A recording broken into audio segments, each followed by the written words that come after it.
Michoacán es mejor.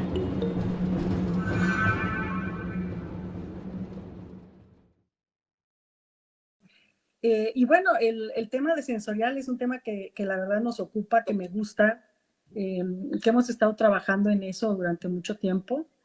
De mi biografía particular, les puedo, así personal, les puedo comentar, yo estoy desde hace 25 años en este tema, como sommelier, como productora de mezcal todo el tiempo, y pues bueno, eso me ha llevado a ser juez en diferentes concursos, trabajar con los maestros mezcaleros, buscar toda esta información que pues es un tesoro de estas comunidades indígenas, y cuando vi el tema que me diste, que se llama Saberes y Sabores del Mezcal, pues bueno, yo no podía estar más que encantada y agradecida de poder colaborar con ustedes con lo poco que sé, después de ver a todos estos doctores e investigadores, y, y, que de alguna manera pues todo contribuye y todo suma a la presentación de un mezcal de calidad que nos representa en otras partes del mundo, ¿no? Entonces, hablando de la paleta de sabores únicos y de los saberes y sabores de Oaxaca en particular, pues la verdad que hay mucho que decir. Entonces, ¿Esta pues no la, sé si, sí, esta la presentación? no, esa creo que es una posterior a la mía. No, me la mandó esta. Cierto. Me la mandó Tere Rubio, permíteme. Tere Que nada Rubio. más abrí aquí el WhatsApp. Es lo del tema Sí, kosher, lo de ella, ¿no? sí, van a hablar un poquito sobre kosher, sobre halal, pues qué hay Exacto. de interesante en las certificaciones, cómo abrir nuevos mercados. Una disculpa, deje y descargo la tuya. No, Dame no un te minuto. preocupes. La mía no tiene nada de cuestiones científicas porque no era el tema. Simplemente compartir conocimiento con ustedes de acuerdo a lo que nosotros vivimos en una realidad en Oaxaca, ¿no? Y justamente hablando de eso, pues los saberes de Oaxaca, pues es infinita la cantidad de conocimientos que puedes tener nada más sentándote a platicar con un maestro mezcalero, ¿no? En la que se sube la presentación, aquí tenemos una pregunta del público, lo de Nava Dígame. Hernández. ¿Qué pasa con los mezcales que destilan con una gallina, con víboras o con iguanas? Claro, por supuesto, esos son los destilados, destilado con, que nos lo permite la categoría.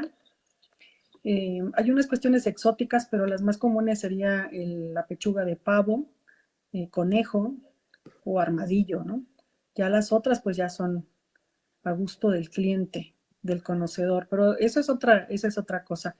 Eh, si quieres empezamos y ya vamos profundizando un poquito cuando A la lleguemos a la vez. destilación, ¿no? Entonces Sí. ahora pues bueno, esta plática es, como te decía, el título de la presentación son los saberes y los sabores del mezcal de Oaxaca, una paleta única de sabores. Y primero quiero comenzar, si me das oportunidad de tener la segunda diapositiva, primero quiero comenzar pues con esta distribución geográfica del mapa de los pueblos originarios de Oaxaca, ¿no? Oaxaca tiene 16 grupos étnicos o llamados ahora pueblos originarios y su historia. Los más grandes pues son el mixteco y el zapoteco, pero tenemos, por ejemplo, el chatino, los mijes, los chontales, los soques, los guaves, los amuzgos, triquis, chinantecos, mazatecos. Oaxaca, para que se ubiquen un poquito mejor en la parte geográfica, pues colinda con el estado de Veracruz, con Puebla, con Guerrero, con Chiapas y con el Océano Pacífico. Está distribuido políticamente en 8 regiones, que son la costa, la sierra, norte, sur, la cañada, el istmo, los valles centrales. Y en toda esa geografía oaxaqueña, pues tenemos 570 municipios que pertenecen de alguna u otra forma, según la zona geográfica, pues a estos 16 grupos étnicos, ¿no? Entonces, hablar de mezcal es hablar de Oaxaca, con estas características que tenemos. Oaxaca es un estado más que agrícola, forestal, entonces tenemos el bosque en la parte de la sierra, eh, tenemos muy poca agricultura en los valles centrales, que los valles centrales son netamente agrícolas, pero es más la sierra, la montaña. Entonces, todo esto contribuye a los diferentes climas que tenemos en Oaxaca. Tú puedes estar en el mismo día en San José Pacífico y 1 hora o 2 horas después estar en la playa y tienes temperaturas completamente diferentes. Entonces, todo ese entorno macro que tenemos a nivel geografía, a nivel de clima y a nivel de precipitaciones, pues hace que las plantas tengan una tipicidad única.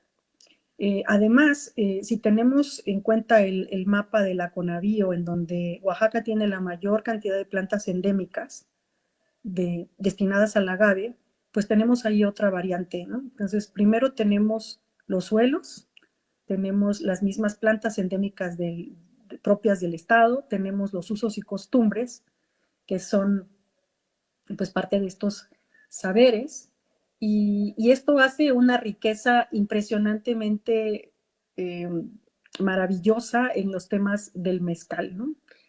Y si aunado a eso le sumamos los procesos, los estilos de elaboración del mezcal, pues tenemos un universo gigantesco.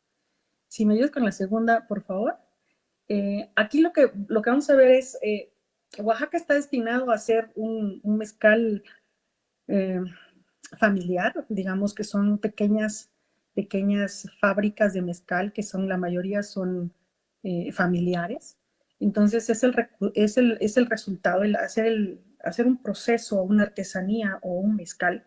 Esto es un tema de conocimiento intergeneracional que se transmite de una generación a otra. Hay mezcaleros que van en la 11ª generación, en la 8ª, en mi caso somos 3, ya estamos en la 4ª prácticamente, pero todo este conocimiento se va transfiriendo de manera oral, de abuelos a hijos, de abuelos a padres, hijos y nietos y así, ¿no? Entonces, la gente que se dedica a esto, que está desde muy joven, selecciona el maguey de acuerdo a su madurez pues por los ciclos de la luna, por cuestiones de que salió el quiote, por la madurez, porque es el mes de más calor, basados en el conocimiento del ecosistema, ¿no? Porque hay mayor sequía en ese momento, por la cuaresma. Todo esto contribuye a ese conocimiento ancestral y que de alguna u otra manera repercute en el producto final, ¿no? Entonces, la determinación del momento exacto de la cocción, la fermentación, sin ningún instrumento tecnológico, sin ningún tipo de laboratorio o tecnología que nos pudiera ayudar, sino por observación y experiencia. Entonces, todos estos saberes, el uso de la fermentación natural, por ejemplo, aquí es rarísimo el que ponga levadura ya comprada, digamos, o procesada. Entonces, son usos de fermentaciones naturales y destilación artesanal de acuerdo a métodos que varían según la comunidad, ¿no? Entonces, ante todo esto, pues tenemos un acervo gigantesco de conocimiento. La siguiente, por favor. Y de ahí, pues bueno, este es un ejemplo del ancestral, ¿no? Aquí están destilando en olla de barro y con un cazo de cobre sobre la olla. Abajo de esa olla hay otra olla que tiene el mosto y es el alambique ancestral que nos permite tener sabores diferentes con respecto a los que te utilizan cobre, ¿no? En mi caso, para mis marcas, yo estoy en el sector artesanal y utilizo cobre. Entonces, este es un poco cómo está pasando las cosas en Oaxaca, ¿no? Entonces, la siguiente, por favor. Entonces, toda esta estructura comunitaria también en Oaxaca es otro tema, ¿no? Aquí, por ejemplo, es el tequio y la guelaguetza, que todo el mundo conoce y que es una de las festividades étnicas más importantes de toda América Latina y prácticamente de toda América. Entonces, cuando tenemos aquí una comunidad oaxaqueña, la producción del mezcal está vinculada a todas esas tradiciones y es por tequio. Entonces, el tequio es el trabajo comunitario en donde yo te ayudo en tu proceso y después cuando yo tenga pues algún trabajo o cuando yo esté en mi proceso, pues vienes y me pagas con tu tiempo y con tu fuerza de trabajo, ¿no? Por ejemplo, en la construcción de hornos, en la cosecha del maguey que se hace en colectivo, en todos estos procesos pues la gente de manera comunitaria se une y ayuda. Y la otra cosa es la guelaguetza, ¿no? Es un sistema de reciprocidad en donde si yo te ayudo con alguna cuestión económica o algo en especie, cuando tú tengas tu fiesta o tu mayordomía, cuando yo tenga la mía, me pagas en igual cantidad de eso que te di, me lo regresas, ¿no? Entonces, por eso las fiestas son tan grandes y tan abundantes aquí en Oaxaca, ¿no? Y bueno, también tenemos el tema con estos 16 grupos etnolingüísticos, porque también lo que decía el ponente anterior, Héctor Vázquez, de hacer un glosario y de hacer un vocabulario como fenómeno lingüístico evolutivo, pues también aquí primero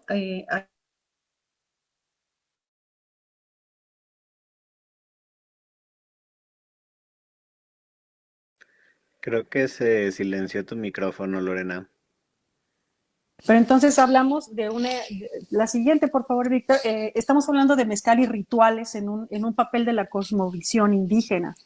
Entonces aquí, por ejemplo, se hacen ofrendas cuando se siembra, se hacen ofrendas a la tierra, a esos dioses que todavía están en el inconsciente colectivo, de prehispánicos, a esta parte tan individual de cada uno de los grupos étnicos, que es su misma cosmovisión. Entonces, antes de iniciar el proceso de producción, algunos mezcaleros brindan con la tierra, ponen un poquito de mezcal ahí en la tierra como agradecimiento a esos ancestros y espíritus. Se bendicen los nuevos lotes. En algunas comunidades los primeros litros de cada producción son dedicados a los ancestros. Se guarda a veces un mezcal especial para el Día de Muertos. La presencia de otros rituales que se hacen. Dicen que aquí en Oaxaca nos bautizan con mezcal, entonces pues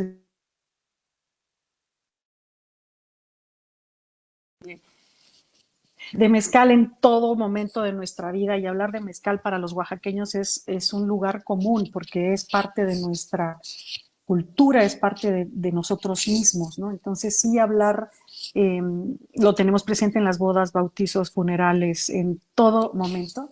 Si me ayudas con la que sigue, por favor. Entonces, ante esta dualidad y ante el sincretismo que nosotros queremos hacer como oaxaqueños, pues el mezcal también ha servido como esa parte de identidad y resistencia cultural.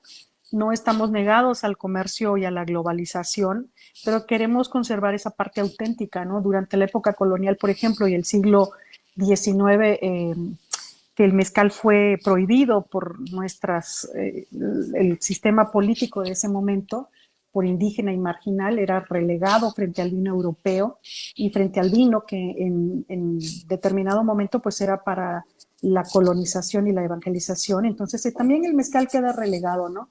Y hoy en día, pues, es un mezcal ancestral, es símbolo de resistencia cultural frente a esa globalización y esa industrialización, y también es revalorizado por los saberes indígenas y campesinos, ¿no? Entonces, en esta autonomía económica para las comunidades rurales, lo que se busca es mantener la tradición. Y obviamente, pues si vamos a la siguiente, el tema de género no está ausente, ¿no? El papel de las mujeres en el mezcal, en la producción del mezcal ha estado históricamente relacionado, porque no es cierto que no aguantamos la piña como cualquier varón, pero en la fermentación, en otros tipos en la cadena productiva estamos presentes, ¿no? Y todavía hay muchos rituales. En la fermentación, por ejemplo, te dicen que se creía que si una mujer embarazada se acercaba a la tina de fermentación, pues tenía energía especial, ¿no? Que favorecía a ese proceso. Si tú vas a un velorio y te acercas al palenque cuando están fermentando y están formulando y a darle punto a la tina, pues puede ser de mala suerte, ¿no? Entonces hay muchos mitos, muchos rituales y muchas cuestiones que mejor no se cuestionan, porque el maestro mezcalero, también lo que decía la ponente anterior es, nosotros no les vamos a enseñar a hacer lo que han hecho por toda la vida y por generaciones. Entonces esta transmisión del conocimiento es muy importante, y las mujeres siempre han sido guardianas en la historia oral del mezcal, ¿no? Y eso nos lleva justamente a los perfiles sensoriales de los que hablaba un poco Héctor, a los perfiles del mezcal por variedad de maguey. Aquí, aunque tenemos las plantas, la mayoría de las plantas endémicas son de Oaxaca según el mapa de Conavío, nosotros pues lo que tenemos que analizar es justamente esa planta, en dónde creció, cómo fue su proceso de elaboración del mezcal y cuáles son los usos y costumbres de esa comunidad. Y entonces yo te puedo dar un perfil de esa clasificación. Ahora mismo, trabajando ya con otras dependencias como la Cámara del Mezcal en México, con la Canaimés, con escuelas de investigación y institutos de investigación como el Politécnico, y con la misma SADER, con la Secretaría de Desarrollo Rural y con otras dependencias internacionales como GIS, por ejemplo, esta fundación alemana y demás. Lo que nosotros estamos buscando es cómo identificamos un mezcal de Oaxaca, así como el de Puebla puede tener ciertas características, o el de Michoacán o el de Tamaulipas, pues cómo podemos identificar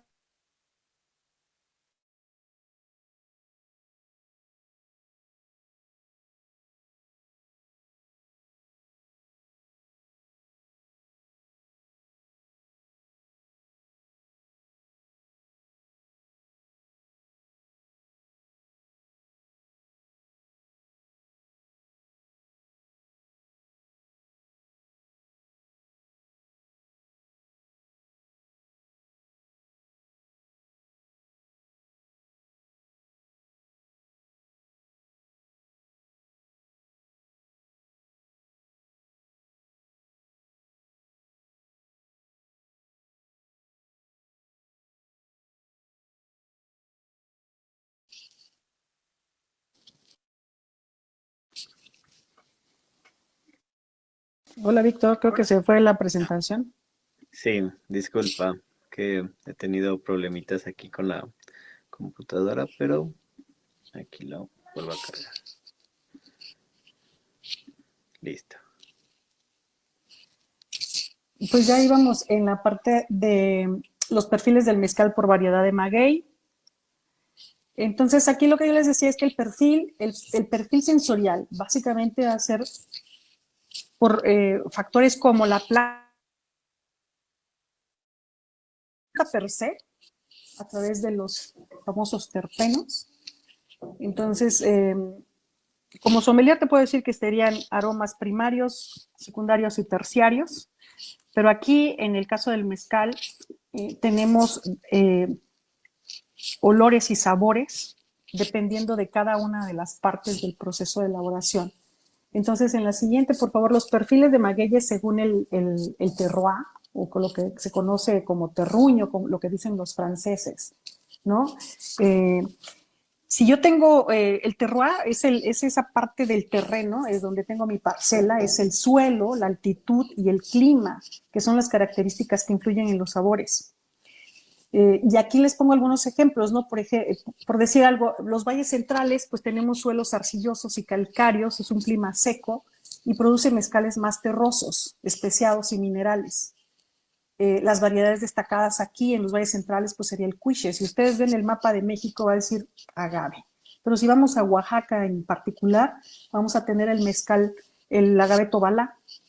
Y tobalá en zapoteco significa toba, agave, y el, entonces es el agave, el mezcal, tobalá.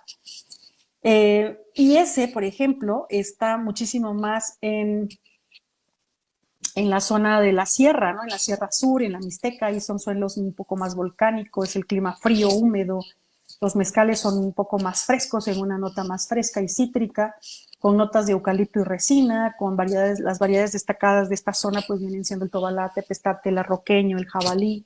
Y si nos vamos más hacia la parte de la cañada, de la costa y del istmo, pues ahí son los suelos arenosos, un poco más húmedos y el clima es más cálido y salino, y nos van a dar algunas tipicidades más frutales, ¿no? Con un ligero toque salino, que sería como los vinos de Ensenada contra los vinos de Torreón, por ejemplo, ¿no? Entonces sí, esas cosas influyen, esas variantes influyen, y aquí es otra de las variedades. Entonces, hablando un poco del suelo, en la siguiente, el terroir es ese conjunto de factores y condiciones geográficas que nos van a dar la, la marca de nuestro mezcal de autor, si así lo queremos llamar, ¿no? En una forma determinada por el carácter y la calidad de la bebida. Y hablando específicamente del Tobalá, que yo también lo he notado con los sotoles, ¿no? Los sotoles en cata, por ejemplo, una cosa es el sotol de montaña y otra cosa es el sotol del desierto.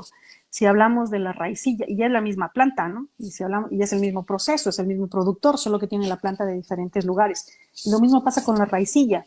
La siguiente, por favor, la raicilla de la costa o la raicilla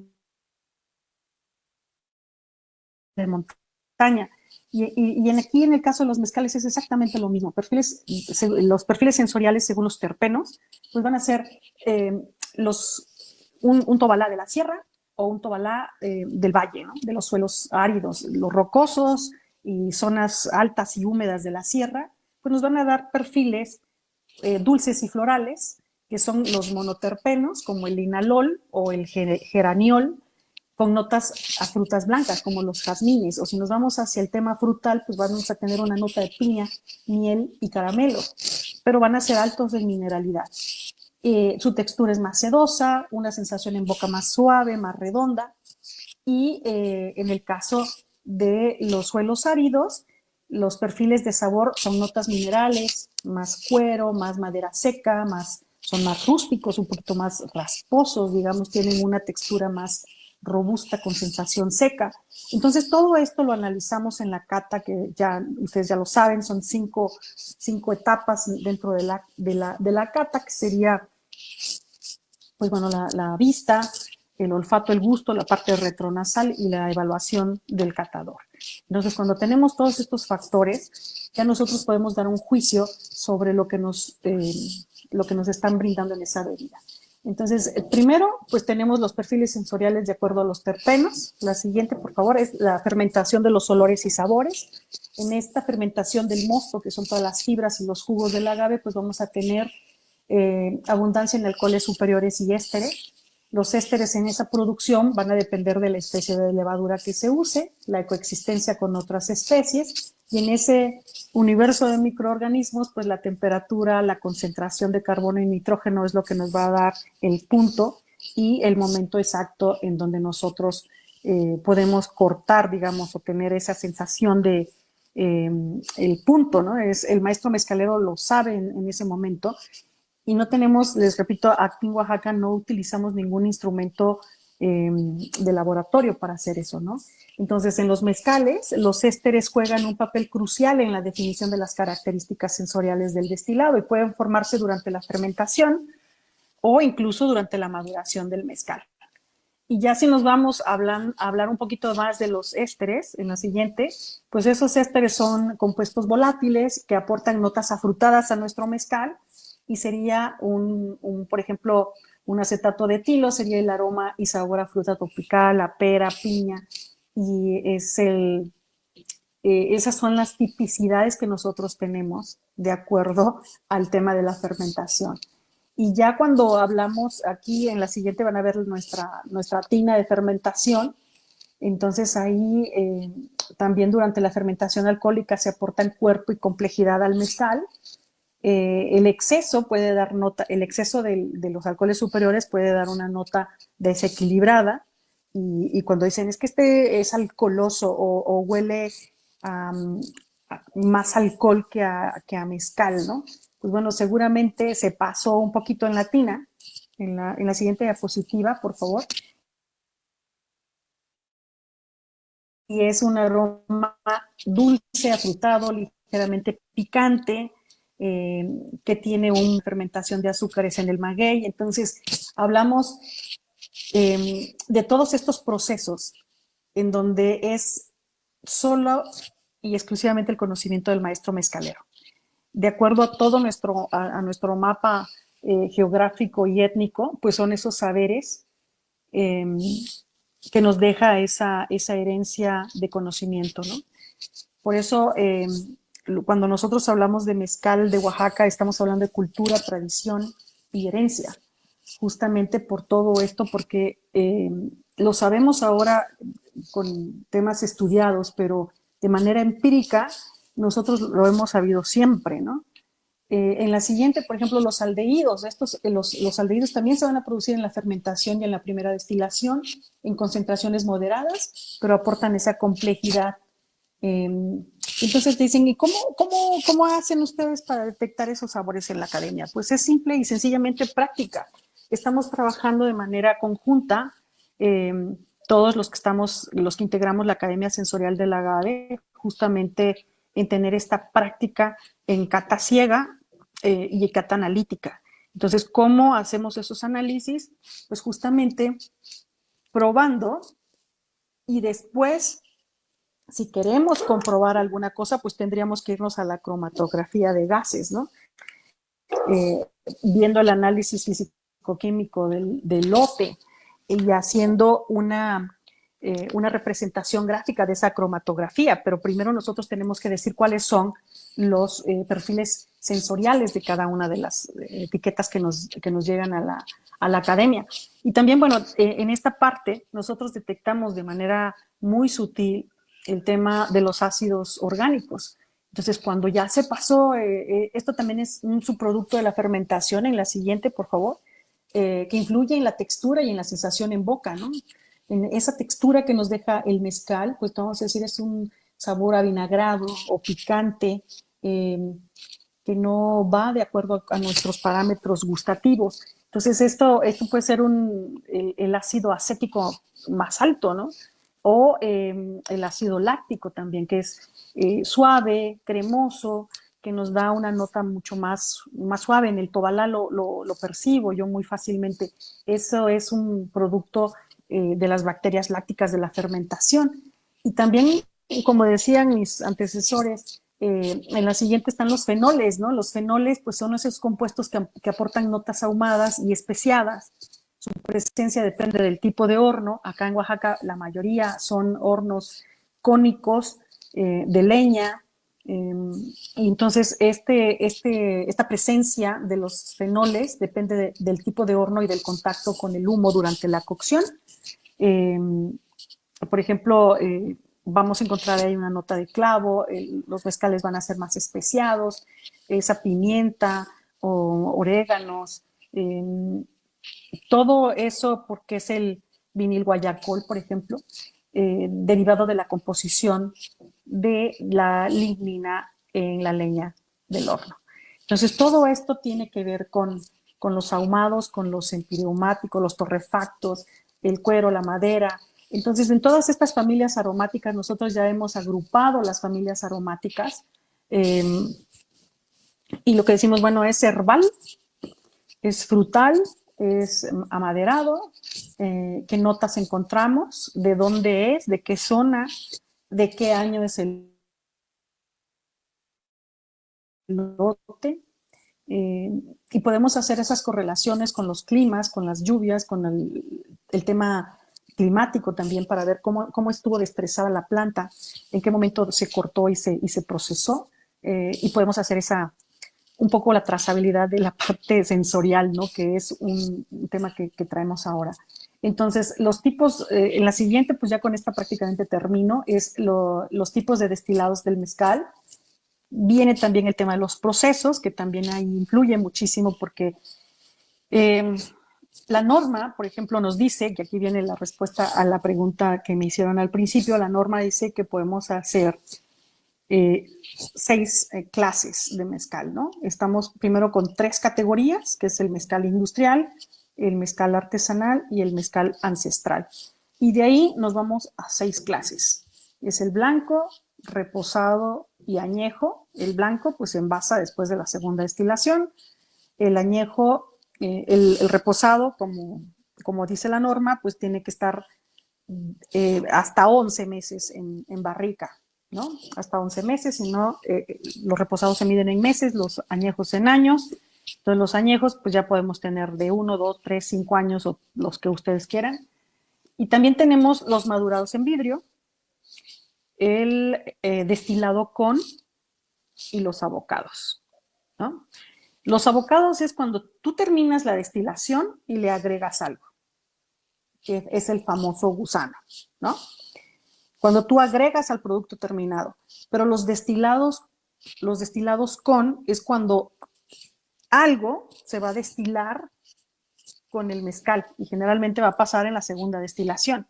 Entonces, en la primera es el mezcal ordinario, lo que nosotros sacamos, ya tienes tu cantidad de litros, se vuelven a destilar y entonces ahí colocas pues lo que tú quieras, según tu imaginación te lo permita, ¿no? Entonces ahí tenemos, por ejemplo, flores o frutas, o que generalmente todo esto empezó por el tema de usos y costumbres de el Día de Muertos. Entonces tenemos mezcales destilados con cempasúchil, mezcales destilados con rosa de Castilla, mezcales con cítricos, mezcales con pavo o guajolote, el pavo silvestre. Tenemos con mole, tenemos ya algunos destilados, por ejemplo, con cannabis. Con lo que ustedes quieran se puede hacer un destilado. Por eso entra en otra clase de nuestra categoría. La norma lo permite, entonces tú no puedes quitar esa ancestralidad y esos procesos de generaciones, milenarios también algunos, de cómo se hacían, o centenarios al menos, para meter otra cosa, ¿no? Entonces, de ahí la norma, creo que por esa razón tuvo que ser flexible, haciendo la parte ancestral, las categorías, las clases y la diversidad. Entonces, esto nos da un abanico gigantesco de aromas, de sabores y de perfiles organolépticos. Es imposible clasificarlos todos porque aquí tiene que ver con los usos y costumbres de cada uno de los pueblos originarios que los elaboran. Y precisamente por eso, porque como no podemos agruparlos, es que tenemos que hacer indicaciones geográficas ya para promover en la norma. Ya tenemos la denominación de origen, que es todo el estado de Oaxaca, o la gran mayoría de los municipios. Entonces, si tenemos todo eso, ahora irnos a la parte específica del distrito, ¿no? O por regiones. Ya tenemos el estado en general con una denominación de origen. Ahora lo que estamos buscando es hacer una indicación geográfica por región. Y ya que tengamos una indicación geográfica, nos iríamos a una indicación geográfica típica, que sería los municipios de tal distrito. Y entonces así podríamos decir, al igual que los vinos, este mezcal es de ese palenque que tiene esta tipicidad y que tiene este método de elaboración. Y entonces eso tiene un valor de verdad gigantesco, ¿no?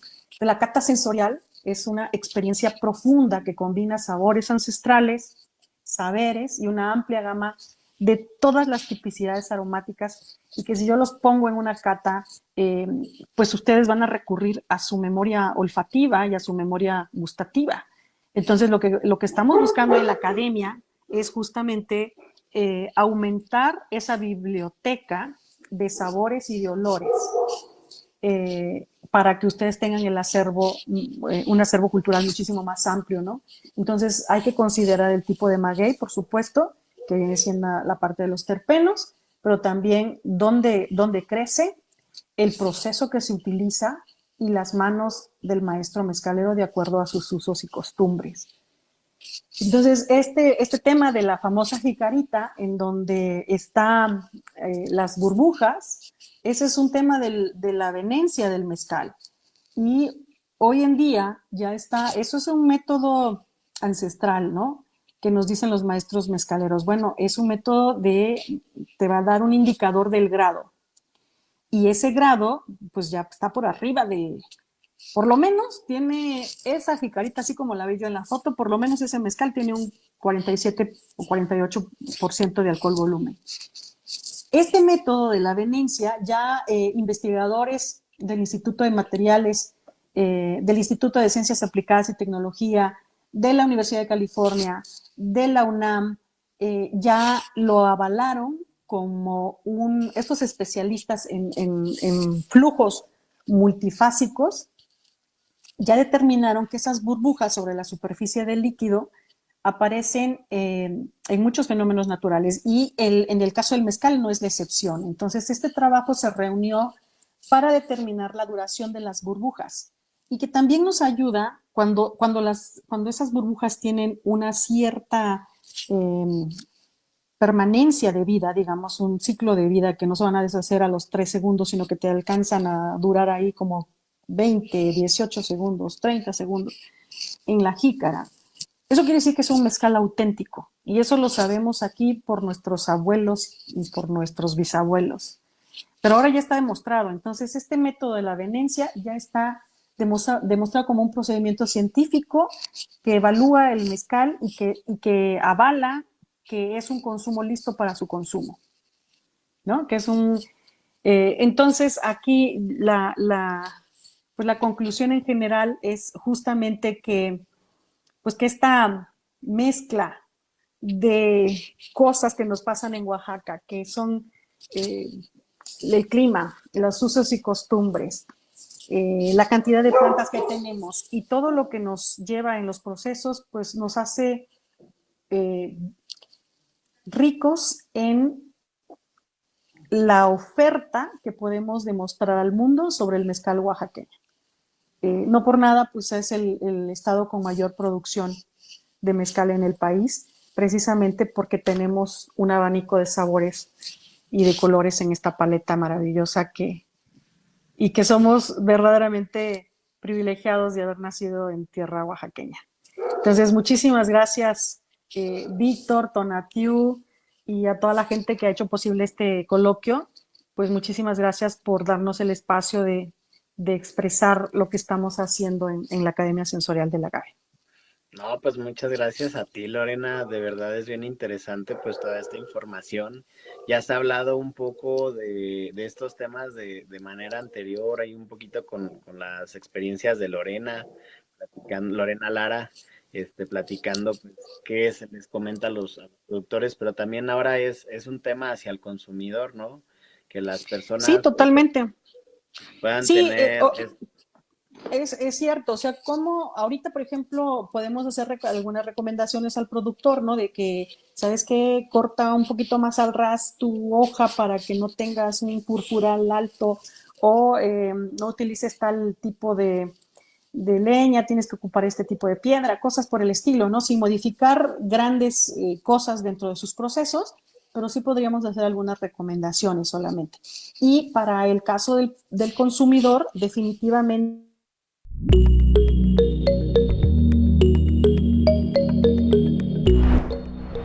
Michoacán es mejor.